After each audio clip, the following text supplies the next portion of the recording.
It's February, and wow, we are right back into the full swing of school after the new year. And I don't know about you, but this is often the time of year when it's really easy to slip straight back into what I call the daily teacher drain, where you're showing up day after day, doing your best, but mostly just trying to get through the day and make it to the weekend. If that's you right now, you're not alone, and you're not doing anything wrong. What I see so often in classrooms this time of year is that this drain shows up as disengagement. And then that disengagement shows up as behavior. More off-task moments, more frustration, and more energy that's just being drained from you. But here's what I want you to hear today. There is a better way. An inspired classroom way. A way to get yourself re-inspired so that you can be inspiring to your students and actually enjoy teaching again, right? That's the point. In this episode, I'm going to take you into one part of my reset framework, one of the E's that stands for engagement. And I'm going to share a powerful story from a teacher who really leaned into this and saw a huge shift in her classroom and in her students, and even herself. And then I'll walk you through some simple engagement strategies that you can use right away. Strategies that bring your content to life and support some calmer behavior. So take a breath, settle in, and let's get started. Hey friends, welcome to Enjoy Teaching Again, the podcast for teachers who love the work but need a little spark to bring the joy back. I'm your host, Elizabeth Peterson, classroom teacher, arts integration specialist, and passionate educator of over 25 years. If you're overwhelmed by behaviors, disengaged students, and long, exhausting days, you are not alone.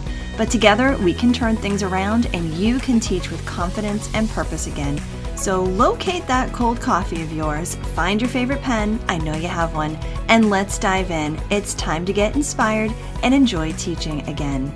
I want to express my heartfelt thanks to Elizabeth for the incredible ideas she shares with the teachers she supports. I teach high school ELA outside the United States, where English is a second language, so motivating my advanced students who are native speakers and can easily pass the external exams can be quite challenging. Many of my advanced 11th graders preferred philosophical debates or even doing math homework during class instead of engaging with the actual text I was teaching. So I reached out to Elizabeth through her Classroom Reset program for help channeling their creativity and deep thinking right back into the text. She suggested a sock puppet project where students decorate a sock to represent a character from the novel's personality. I used it as our culminating activity right before midwinter break, and it completely transformed my classroom. We sat together on the floor surrounded by stickers, glitter, pom-poms, and yarn, and the girls became fully absorbed in bringing their characters to life.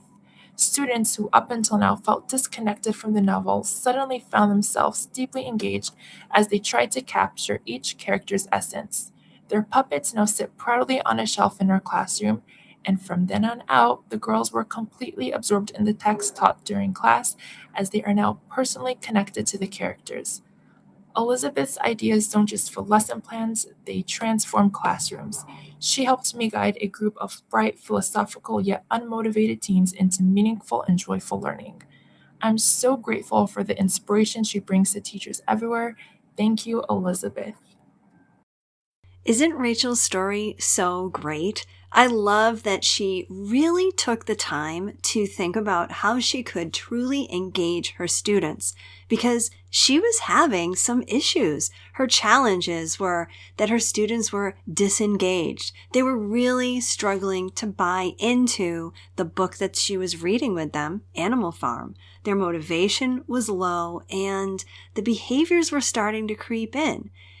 She didn't want to just keep pushing harder. She didn't want to kind of make them do the work. She didn't want to have to give them reminder after reminder of what they were supposed to be doing and how they were supposed to be participating. Instead, what Rachel decided to do was reach out for support.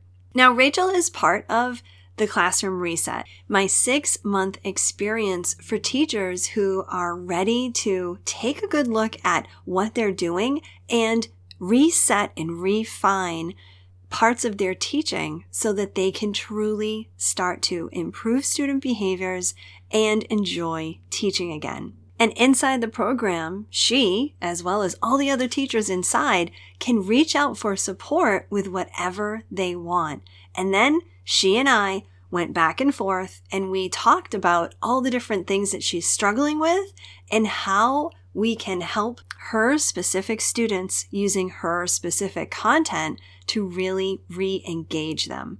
And with all the ideas that we were looking at, she loved going all in with the sock puppets. And what was the result? Well, you heard her herself. Students not only just bought in, they were fully participating.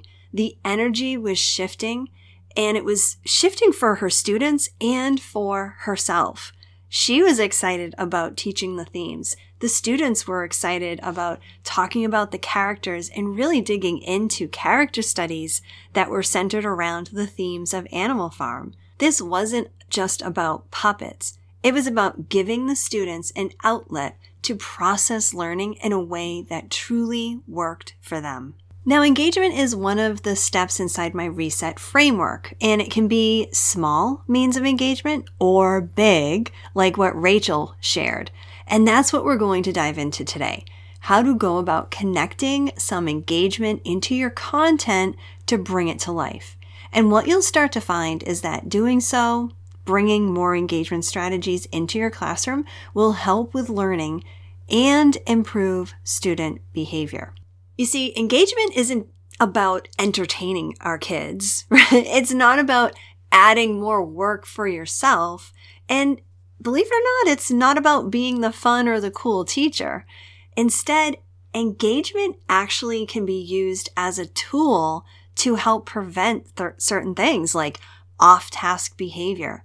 It can actually prevent power struggles, and it can prevent shutdown and refusal to work. What you may have found is that when students are really engaged, meaningfully engaged in what they're doing, they don't need as many reminders or corrections or redirections. Engagement can actually start to create calm. And the wonderful thing about engagement is that this is something we can actually reset in our classroom. Figuring out just the right creative engagement strategy for my class just makes me light up as a teacher. And my students do too. Like when I sing about how to do long division, when I share dance moves that illustrate where the sun is in relation to my body and how it casts a shadow.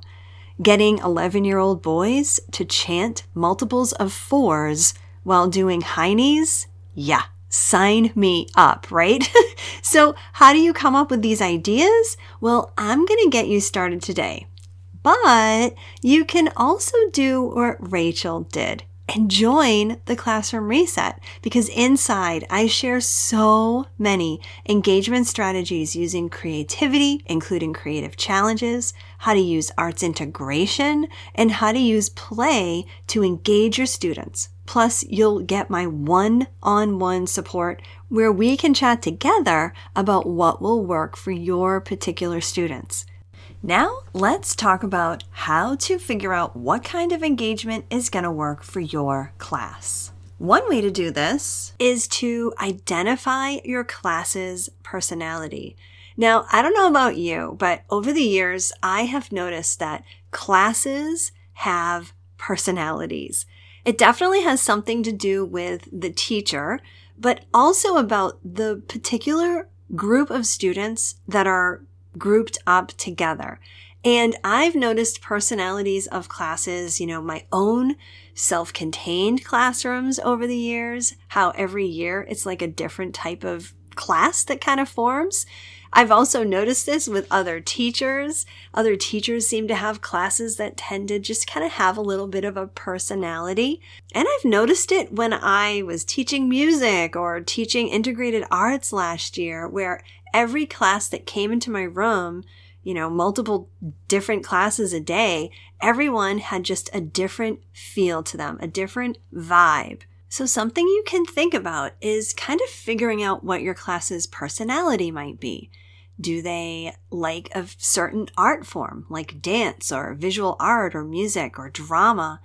I remember one year I had a couple of students in my classroom who were doing theater work outside of school, and they brought such an energy of that and such an interest of that into the classroom that before I knew it, I had almost my entire class working towards creating this play on their own time, and then they wanted to perform it inside the class.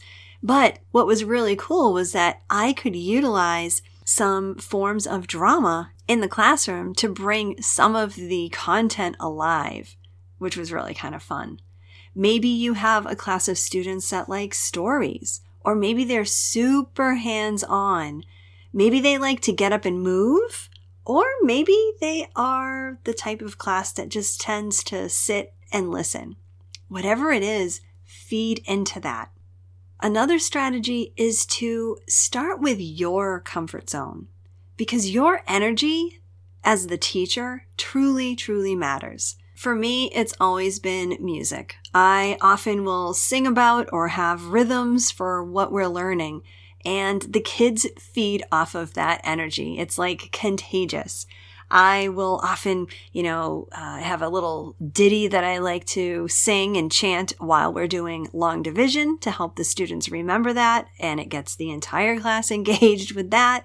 I also love to take out my drumsticks. Yes, I keep a set of drumsticks in my classroom so that I can tap out a rhythm. And I've been getting into this habit of taking out my sticks and tapping a rhythm to start our science class, just as a little way to get them engaged and ready to learn. So if you love music, maybe you can use rhythm or chants or songs to engage your classroom. If you like movement, try some gestures.